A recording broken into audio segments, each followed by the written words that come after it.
Napakalinis po ng tubig dito. Andito po tayo sa Kawayan, Real Quezon. Papakita ko po muna itong magandang source ng tubig.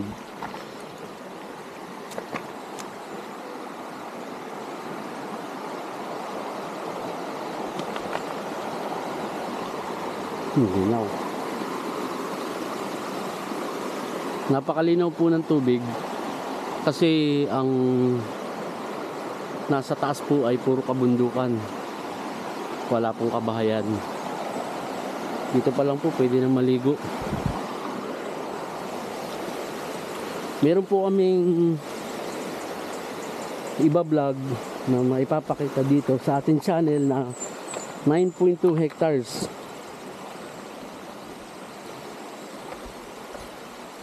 Ang presyo po ay 100 pesos ang asking price. Ito ay pwede pong maging potential na campsite resort. Ito po yung palabas ng National Highway. Siguro po ay nasa 750 meters. Dito po kami pupunta. Ito pong part na to ay may nagtayo na ng parang campsite o resort. Kamag-anak din po siya nung nagbebenta ng 9 hectares. Ito po ay barangay road. Kaya dito po talaga ay dinadaanan ng mga property dyan sa loob. Kaya lang ito pong part na to ay nagtayo sila ng mga parang cottage. Pansinin nyo po, yung kuryente po, ayan po yung kuryente ng poste, papunta po yan doon. Ngayon, ngayong araw po na to, ating papasyalan yung lupa na 9.2. Tatlo po ang titulo nito. Buhay pa po ang may-ari. 3.4, 3.6, tsaka yung isa pa po nasa 2 hectares. Lahatan po yun na ibinebenta. Yan po ay OCT title na pre-patent. Yan, titulado po yung lupa na ating pupuntahan. Ngayon ay maganda ang panahon. Gamit nga po pala natin yung ating Insta360. Thank you Ma'am Det sa pag-sponsor ng 360 camera para sa pagbablog. Yan. Kasama po namin si Sir Nolan. Tignan niyo po yung kotse niya na mababa, pati po yung mga nandito. Kaya po siyang dito po rough road pa yung part. Pero kaya po ng maliit na sasakyan. Kasi halos naman, ganito lang po ang pagka-rough road niya. Matigas naman. Tapos nagilidan po siya ng, yung property po may ganito ring part. Ayan o, yung malinis na tubig. Mamaya po, pag hindi po namin naikot lahat yun, yung kabuuan, kasi malaki po yan, magpapalipad na lang po kami ng drone. Ito po part na to, kabundukan. Pagdating po dito sa part na to, yan po yung dagat. Kung mapaliparan namin mamaya ng drone, makikita nyo po yung part ng karagatan dyan. Tara sir. Lalakarin po namin yan ngayon. Yan yung drone. Papalit na ako ng gamit.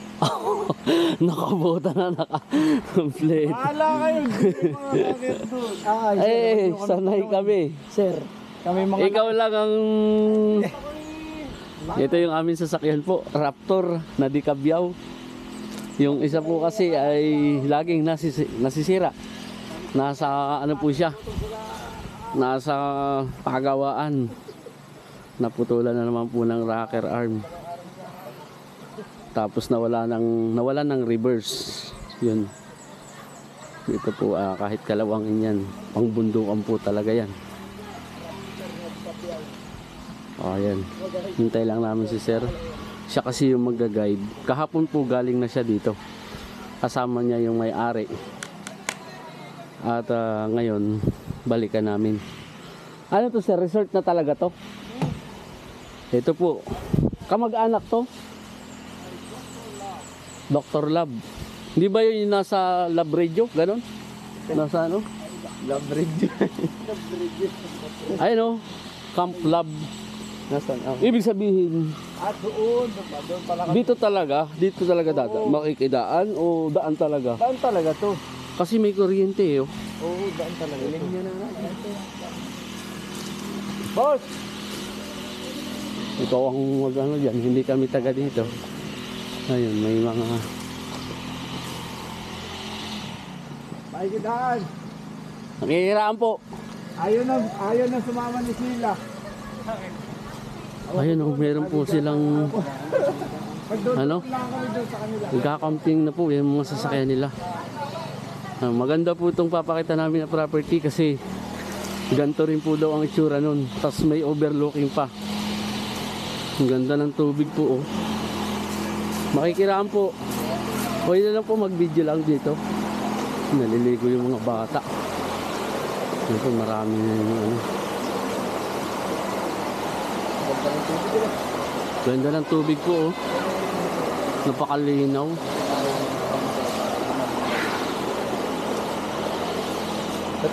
Panalo. Maganda. Ay, may TP house oh. Yan ang maganda talaga sa ano. Parentahan. Tawag dyan sir. Anong tawag sa inyo yan sir? Ubo. TP house. Siniyan. Ayan oh. Meron kami dyan sa yung sa resort. Oo.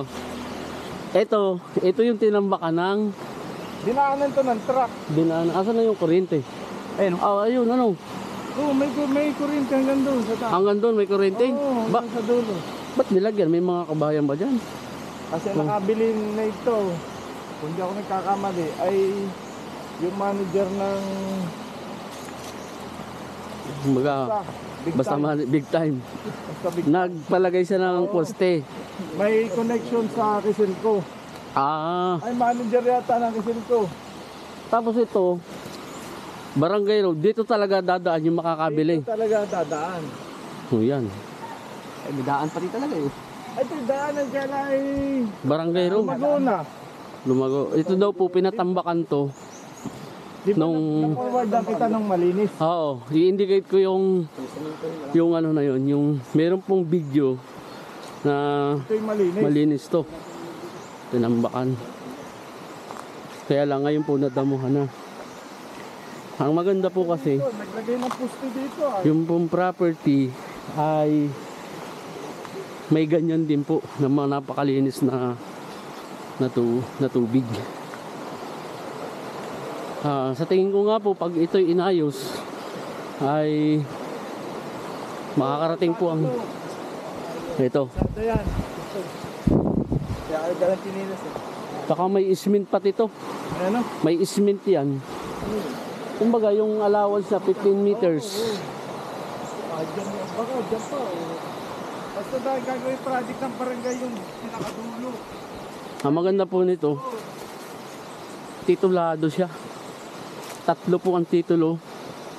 Kailangan lang po lahatin. Malahat po ba? Para po mababa yung presyo na ganun. May tubig na po. Sanay kami. Ba't kayo tinubuan ng mabilis? Sanay kami sa mga akyatan. Sariling tubig oh. Katubig. Yun po yung kuryente. Sinaw ng hapon. Ay. Anong binaon? May 300 meters ba? Magmula dun sa resort sa ano? Dapat binakbang natin. Malapit na yun. Hindi ko na po ikakat. Maganda linis po. Maganda po ito, paliparan ng drone. Alam niyo po ito, barangay po ng sa Kakawayan. Barangay Kawayan, Real Quezon. Dahil po malapit na dito sa mga beach resort. Mahal po talaga ang mga lupa dito. Pero ito, nakita ko po na mura talaga siya sa ganung presyo. Yun po ang aking masasabi. Pero yung pong presyo, negotiable pa. Kailangan lang daw po ng pera ng may-ari ng lupa. Hindi na rin nila maasikaso.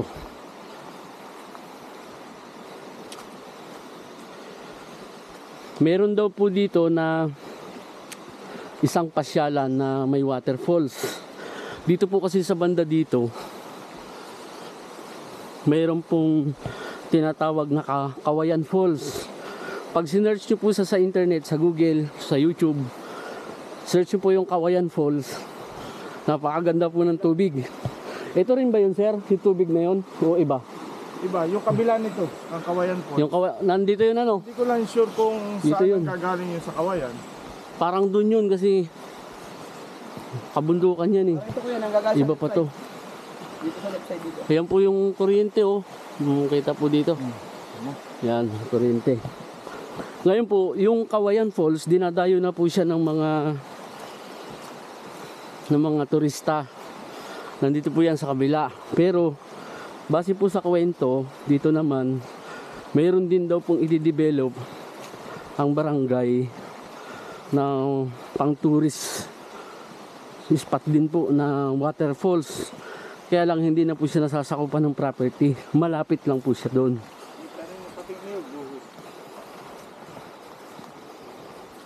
Barangay road. Pero may mga tanim ano. Kaya may daan talaga sila dito. Ito ay parang ang barangay, ang padaan at gusto nga marating yung falls dun sa dulo. Okay. Yung nilang project. Ito po, tinanong nga po, dineclare na barangay road to. Kasi gusto po ng barangay na i-develop nga po yung waterfalls. Mas maganda kung makikita yun. Ay, ito na yung property. Ito na, Ito na. siya nga, halapit. Nakita mo yung may tambak na pag ganun? Saan? Sariwa. Nung Ito. sinend mo na Oo. video. Ito na yung property. Pwede natin ilog. Kailangan lang nito, relocation survey. Paparelocate. May mga niyog din, sir. Sana main. Wait. Saan mo na pinaglalagay yan? May tubig po. Ano sir, mga 200 meters. May signal Ito, ka? nakita mo ito? Meron. Nakita mo to? Ito yun. Ah, Yung yan may yun. tambak doon Indicate ko na lang dito sa video nito. Paano mo na sa... Pero ito, may daan dito. Ito yung daan ha. Ayan yung daan. Ito ha. Mula dito. Taas. Pataas. Oo. Hindi lang makita na. Basta may daanan dyan mababa. Doon tayo. O, dito na lang. Kasi hindi naman natin kailangan ikutin. Drone lang natin gagawin. Hindi na natin Ang importante, makita nila tong river. Hindi naman Oo. Ito. Maglakad lang tayo hanggang doon sa kaya natin. Maglakad lang tayo hanggang sa kaya natin. Pero ito, sakop na to. Babalan daw yan. Mataas pa ang dalawang palapag na bahay ay. Pero kasi sakop yan. Oo, sakop lahat ito. Ito, Kapatagan no? kapatagan na po. Oh. Oh, ba't mayroon ng dating ano? Ayan oh, may patubig oh. Baka barangay. Barangay. Oh. May ano na dito oh. Dam. Baka ito sir oh, yung tambak. Ito oh, may ano oh. Ng tubig. Swimming. Ayan oh, yung may tambak. Ayan oh. Yung may tambak. Ano kaya ito? Ito yung pare baka yung blue. Kaya yung susupply ng ano sa... May blue na tubo Ah, oo. Ng tubo. Yung tubo doon. Yung green. Oo. Yung blue. Nandun. Pabarangay yan, sir. Ay, ito po maganda. Yung kulay blue palang malaking hose doon. Dito galing. Patubing nga ng barangay ito. Kaya po may barangay road. Ay, ito nito mo. Ito yung pampak pala. Nagkaroon na ng damo. Ay no, bukal po siya. Oh. Ito yung tambak, sir. Na sinasabi mo. Ngayon, pwede na ditong mag-ano. Punta tayo dun sa kabila. Oo, hindi. Titingnan ko muna tong ano. Hindi, doon sa dito tayo ikot. Tapos, Paikot dito din Oh, dito din tayo lalabas. dyan din tayo lalabas. Pero tingnan ko muna kasi kapatagan eh. Pag ano lang tayo, sir. Hindi, hintayin nyo lang ako dyan. Hindi, kuya, dyan na tayo dumaan. Ito po, maganda. Nakasusog siya sa malinis na river. Sa mga viewers po natin, marami pong gusto talaga ng magandang source ng ilog. Yan. Wow. Ganda po.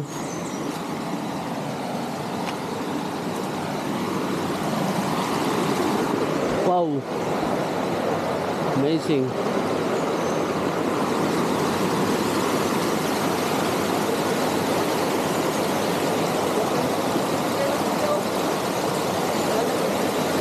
Kailangan po natin relocation survey dito para malaman natin yung pinaka-eksakto. Ay, may poste pa rin po ng kuryente. Oh. Yan. Ito lang po muna, ikakat ko po. Gagawa pa po ako ng ibang video para po i-upload ko ng hindi isang buo. Yun. Hindi na po. Dito sila naligo nung yung naka-video. Dito. Eh, ito na yung property. Ayan na nga. Wow. May tari yan. Tabi-tabi. 9 hectares, 3 titulo. Isang may-ari. Isa may-ari. Anong kurasun.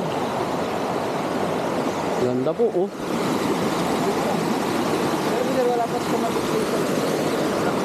Kayo lang ang may hawak nito. Baka, kailangan, bago natin i-upload, mauna naman tayo dito. Kailangan, sure natin. Para makuha ng viewers natin, yung subscriber natin. Yun lang po muna. Napakaganda po ng tubig.